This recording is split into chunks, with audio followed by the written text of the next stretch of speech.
سر نه وای استاد اسکول کې یو ماشوم را پاسه وویلې بچیا پلار دې څه کار کوي ماشوم په ډېر پغرې نیولي انداز خپلو ملګرو ته چاپېر وکتل سترګې یې ټیټې کړې ورو شانې ویل استاد یا په دماکه کې وړ دی یو څو رڼې اوښکې په وخت تېرې شوې دې تږې ځمکې داسې جذب کړه چې لکه چندغه چې میږی راکاږي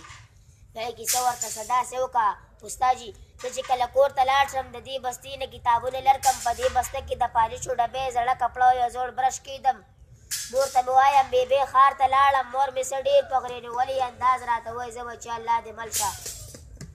یا د دې ښار په یو سړک په غاړه په یو فوټپات دغه کپړه خوره کم سره د برش او د پالشه کښېنم بیا د دې ښار دغه ړندو خلکو له د پیزارونو صفایي کومه استاده ړنده مې ورته ځکه وویل ما نه تر اوسه چا تپوس نه کوو چې دې بسته کې کتابونه خوند کوي په دې چاچو کې قلمونه خوند کوي په دې بکسه کې خورنګونه خوند کوي خو زه ګیله د چا نه ځکه نه کوم چې اوازونه د انسان اورم خو په دې ښار کې انسان بالکل نشته